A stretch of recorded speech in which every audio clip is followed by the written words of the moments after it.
Autrefois, un pneu de voiture pouvait exploser s'il était crevé par un clou. Alors pourquoi les pneus modernes n'explosent-ils pas? La principale raison est que les voitures modernes utilisent des pneus sans chambre à air. Bien que leur nom suggère qu'ils sont dégonflés, ils sont toujours remplis d'air. On raconte qu'à l'apparition des premiers pneus sans chambre à air, certains les comparaient à une personne sans sous-vêtements, pas complètement dégonflée. Revenons-en à notre question principale. Pourquoi les pneus avec chambre à air explosent-ils, contrairement aux pneus sans chambre à air? Les pneus ont deux fonctions principales: absorber les chocs et assurer l'adhérence. L'absorption des chocs repose sur l'air contenu dans le pneu. Lorsqu'une roue subit un impact, l'air à l'intérieur se comprime pour absorber la vibration, c'est pourquoi les pneus ne peuvent pas être rigides. Ils seraient trop inconfortables. La couche de caoutchouc extérieur du pneu assure une excellente adhérence, générant suffisamment de friction avec la route, ce qui permet une accélération plus rapide et des distances de freinage plus courtes. Les pneus traditionnels sont composés de deux couches, une couche intérieure et une couche extérieure. La couche intérieure, une chambre à air scellée, agit comme un ballon, emprisonnant l'air pour absorber les chocs. La couche extérieure, composée d'un caoutchouc à haute adhérence, assure principalement la traction et est moins étanche. Si un pneu est crevé par un clou en roulant, la chambre à air éclate comme un ballon. Cependant, la couche extérieure n'étant pas étanche, la pression d'air chute brutalement.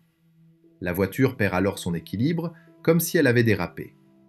À grande vitesse, cette perte d'équilibre soudaine est extrêmement dangereuse, car elle rend le contrôle du véhicule difficile. Il est fréquent de heurter des fossés ou des rochers, et dans les cas les plus graves, la voiture peut se renverser. Alors, comment fabriquer des pneus résistants aux crevaisons et éviter qu'une voiture ne perde instantanément son équilibre? C'est là qu'interviennent les pneus sans chambre à air. Leur principe de fonctionnement est similaire à celui d'un ballon. Si l'on perce un ballon classique avec une aiguille, l'air s'échappe par le trou. Ce dernier ne résiste pas à la pression de l'air, ce qui provoque son expansion et son éclatement. Si vous tapotez un ballon puis le percez, sa structure se rigidifie, empêchant l'air sous haute pression de pénétrer. L'air ne peut s'échapper que lentement par l'espace ainsi créé, provoquant un dégonflement progressif du ballon sans éclatement. C'est sur ce principe que reposent les pneus tubeless utilisés aujourd'hui sur les voitures. Un adhésif lie les couches intérieures et extérieures. Même en cas de crevaison par un clou, l'air contenu dans le pneu ne peut pas déchirer la couche de caoutchouc extérieure.